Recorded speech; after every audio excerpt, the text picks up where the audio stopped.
Les reines du shopping, jour 1 à Lille, tendance avec une pièce en Jean. Dès les toutes premières secondes, l'ambiance de ce premier épisode m'a donné une excitation particulière. On sent immédiatement que cette semaine à Lille sera pleine de surprises et d'émotions. Christina, avec son énergie habituelle et son sourire contagieux, annonce le thème du jour, tendance avec une pièce en Jean. Un thème à la fois simple et exigeant, car le jean, présent dans toutes les garde-robes, peut vite paraître banal s'il n'est pas travaillé avec créativité. En tant que spectateur, je me suis aussitôt demandé comment les candidates allaient-elles réussir à transformer ce basique universel en un look réellement fashion. Le choix de Lille comme décor apporte également une atmosphère nouvelle.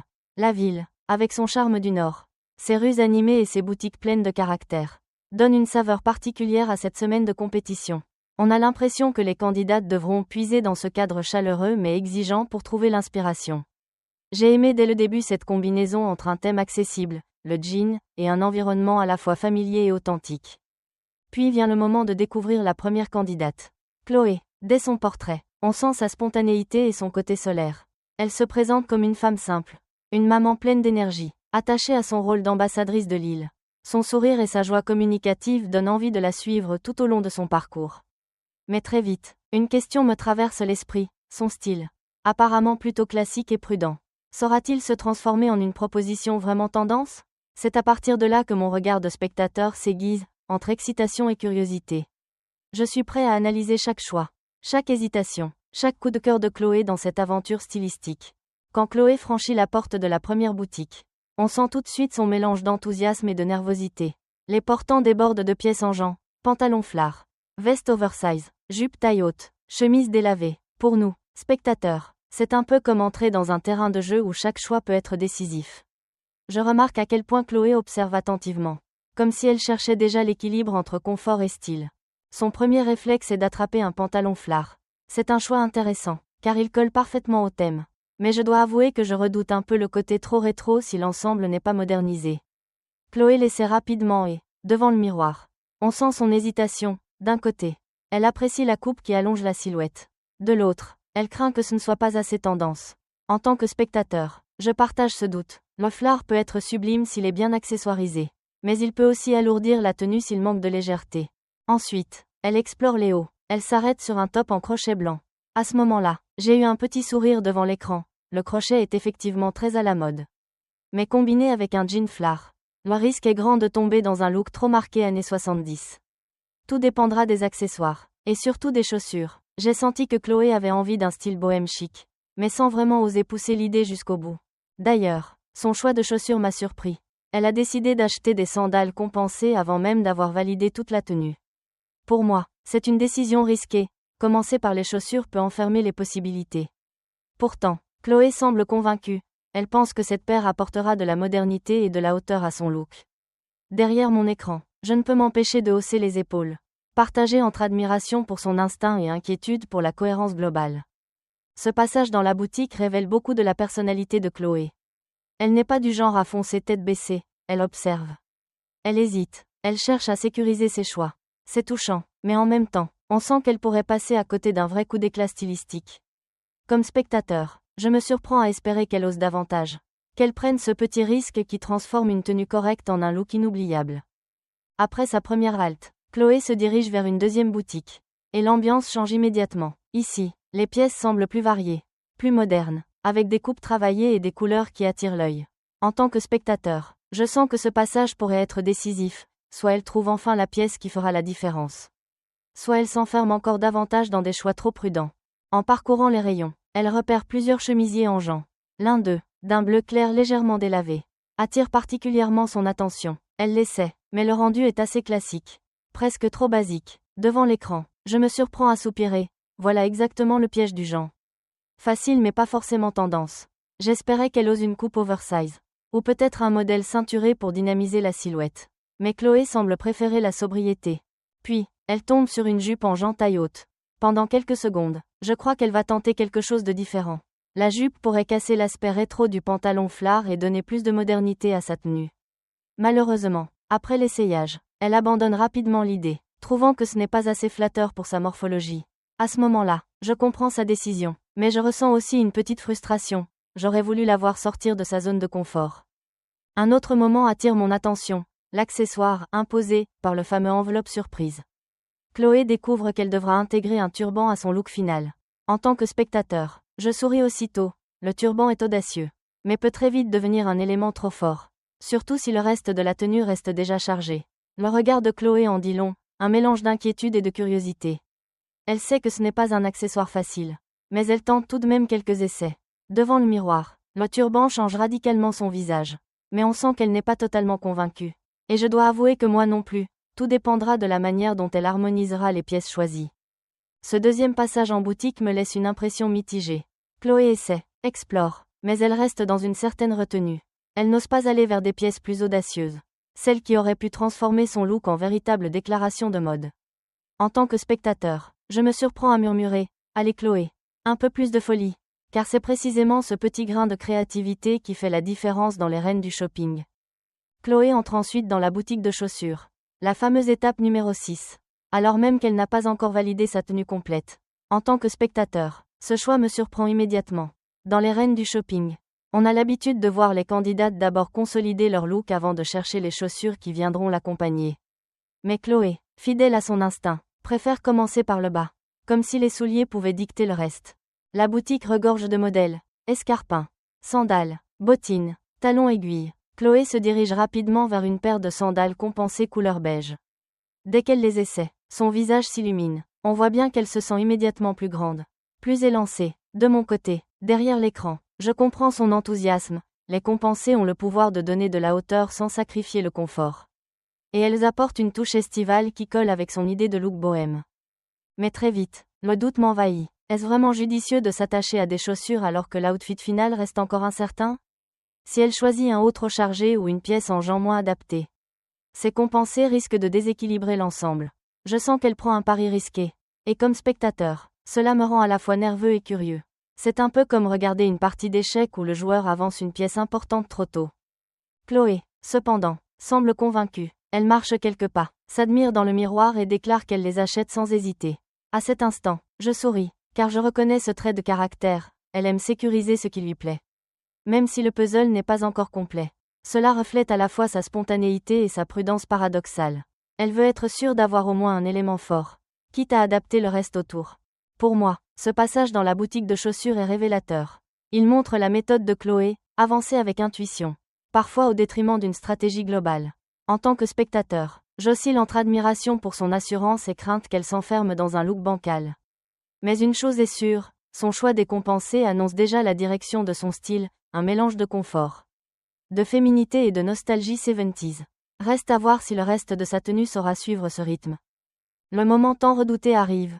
Chloé découvre son enveloppe, coup de chance ou coup du sort. À l'intérieur, elle lit le mot qui fera basculer tout son look. Elle devra intégrer un turban à sa tenue finale. En tant que spectateur, je retiens presque mon souffle. Le turban n'est pas un accessoire facile. Il peut apporter une touche ethnique et sophistiquée si l'ensemble est bien équilibré. Mais il peut aussi surcharger le visage et donner un effet déguisement si l'harmonie n'est pas respectée. Chloé, à la lecture de ce défi, esquisse un sourire mêlé d'inquiétude. On sent qu'elle n'est pas totalement rassurée. Mais elle décide de rester positive et de relever le challenge. Pour moi, c'est un moment fort. C'est là que l'on voit si une candidate est capable de transformer une contrainte en opportunité. Après cette découverte, Chloé retourne dans la première boutique afin de compléter et valider sa tenue. Elle reprend le pantalon flare en jean qu'elle avait repéré plus tôt et le combine avec le top en crochet blanc. En ajoutant le turban, elle essaie de visualiser le rendu final. Derrière l'écran, je plisse les yeux, l'association est cohérente. Mais elle tire clairement vers un style bohème des années 70. Or, le thème de la semaine est « Tendance avec une pièce en jean », pas forcément « Revival hippie ». Je m'interroge donc sur la pertinence de ce choix. Côté accessoires, Chloé choisit quelques bijoux discrets, des boucles d'oreilles dorées et un petit bracelet fin. Elle ne veut pas en faire trop, sachant que le turban attire déjà beaucoup l'attention. Ici encore, je retrouve cette prudence qui la caractérise, elle sécurise ses choix au lieu de prendre le risque de multiplier les détails. C'est élégant, certes, mais peut-être un peu trop sage pour vraiment impressionner Christina et les autres candidates. En tant que spectateur, je suis partagée. D'un côté, je respecte son sens de la cohérence et sa capacité à rester fidèle à son style personnel. De l'autre, je regrette qu'elle n'ait pas profité de ce retour en boutique pour oser une pièce plus moderne, qui aurait pu casser l'effet rétro et donner plus de fraîcheur à l'ensemble. Quoi qu'il en soit, Chloé semble satisfaite de ses choix et se prépare à passer aux étapes finales de la transformation, le maquillage. La coiffure et, bien sûr, le défilé. Après avoir validé sa tenue et ses accessoires, Chloé se dirige vers l'espace beauté pour la mise en maquillage et la coiffure. C'est une étape cruciale, car un look peut être complètement sublimé ou affaibli par ces derniers détails. En tant que spectateur, je suis particulièrement attentif, parfois. C'est là que tout se joue. Le maquillage choisi par Chloé est assez léger, fidèle à sa personnalité solaire. Un teint frais, un peu de blush pour donner de l'éclat, et un rouge à lèvres discret. Rien de trop chargé, ce naturel me plaît, car il met en valeur sa spontanéité et son sourire. Mais je me demande si cela suffira pour impressionner Christina, qui aime généralement un rendu un peu plus travaillé pour correspondre à un thème précis. Vient ensuite le moment de la coiffure. Et surtout, l'intégration du fameux turban. Le coiffeur l'aide à positionner l'accessoire, en laissant quelques mèches dépassées pour adoucir le visage. Sur l'écran, le résultat est intéressant. Le turban encadre bien ses traits et donne un style bohème affirmé. Mais, je ne peux m'empêcher de penser qu'il domine un peu trop l'ensemble. Le regard est immédiatement attiré vers la tête, au détriment de la tenue en jean censée être au centre du thème. C'est à la fois audacieux et risqué. Lorsque Chloé se regarde dans le miroir, son sourire trahit une certaine satisfaction. Elle semble soulagée d'avoir réussi à apprivoiser ce défi imposé. En tant que spectateur, je partage ce petit moment de victoire avec elle, tout en gardant quelques réserves. Oui, elle a relevé le challenge, mais sans créer véritablement la surprise que l'on attend d'une première candidate de la semaine. Enfin, le temps du catwalk arrive. Chloé enfile sa tenue complète, le pantalon flarangeant, le top en crochet blanc, les sandales compensées et le turban. La musique démarre, et elle avance avec assurance. Son défilé est joyeux. À son image, simple, chaleureux, positif. Devant l'écran, je souris en la voyant s'amuser. Mais je sens aussi que le look manque un peu de modernité pour coller parfaitement au thème, tendance. C'est charmant, oui, mais pas renversant. Ce passage beauté et le défilé confirment mes impressions. Chloé est une candidate attachante, qui mise sur la sincérité et la bonne humeur plus que sur l'audace. C'est une belle entrée en matière pour cette semaine à Lille. Mais la compétition ne fait que commencer. Et je suis impatient de voir si les autres candidates oseront aller plus loin. Le moment tant attendu du catwalk se déroule sous les regards attentifs des autres candidates et de Christina. Chloé s'avance sur le podium avec énergie. Elle sourit, bouge avec naturel, et son attitude respire la joie de vivre. En tant que spectateur, j'apprécie ce côté spontané, car il donne une certaine authenticité à son passage. Mais je ne peux m'empêcher de remarquer que, malgré sa bonne humeur, la tenue reste assez prévisible. Le jean flare et le top crochet renforcent l'esprit bohème. Certes cohérent, mais pas vraiment surprenant. Les réactions des autres candidates ne se font pas attendre. Certaines apprécient son sourire et sa démarche positive. Mais d'autres, plus critiques, soulignent immédiatement le manque de modernité. L'une d'elles dit que le look fait un peu trop années 70. Une autre regrette que le turban prenne le dessus et détourne l'attention de la pièce en jean. En tant que spectateur, je partage ces réserves. Le thème était clair. Il fallait rendre le jean tendance. Et ici, le rendu final semble davantage nostalgique que réellement actuel. Puis vient le moment de vérité avec Christina Cordula. Fidèle à elle-même, elle commence par saluer la joie de vivre de Chloé et son énergie positive sur le podium. Elle apprécie aussi le fait que Chloé ait réussi à intégrer le turban. Un accessoire loin d'être évident, sans paraître déguisé, mais très vite, Christina entre dans le détail, selon elle. Le jean flare associé au crochet et au compensé donne un look trop marqué, 70s. Qui manque de fraîcheur et de modernité. Elle souligne que le thème n'était pas « bohème rétro », mais bien « tendance avec une pièce en jean ». Christina explique qu'avec une veste plus structurée ou un haut plus contemporain, le résultat aurait pu être beaucoup plus convaincant. En tant que spectateur, j'ai trouvé cette analyse juste et pertinente. Christina ne nie pas les qualités de Chloé, son sourire, sa bonne humeur, sa capacité à assumer un look entier, mais elle pointe avec précision les limites de sa proposition. Et c'est exactement ce que je ressentais. Une belle énergie, mais une tenue trop sage, trop attendue. Le verdict tombe, Chloé obtient une note correcte, mais pas de quoi prendre une avance décisive dans la compétition. Les autres candidates confirment par leur propre note que, même si elles l'ont trouvée sympathique et cohérente, elles attendent plus d'audace et de créativité dans les jours à venir. En quittant le podium, Chloé garde son sourire, elle semble satisfaite d'avoir tenu son rôle, malgré les critiques. Et moi, en tant que spectateur, je garde une impression partagée. J'ai apprécié son authenticité. Mais je sais que la semaine promet encore plus de surprises.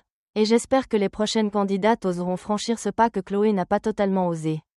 Ainsi s'achève ce premier jour de compétition à Lille pour les reines du shopping, tendance avec une pièce en jean. Avec Chloé, nous avons découvert une candidate souriante, pleine d'énergie et attachante, qui a su composer une tenue cohérente, mais sans provoquer ce fameux effet « waouh » que l'on espérait. Son look bohème, entre crochets, flards et turbans, avait du charme, mais il manquait de modernité pour vraiment coller au thème de la semaine.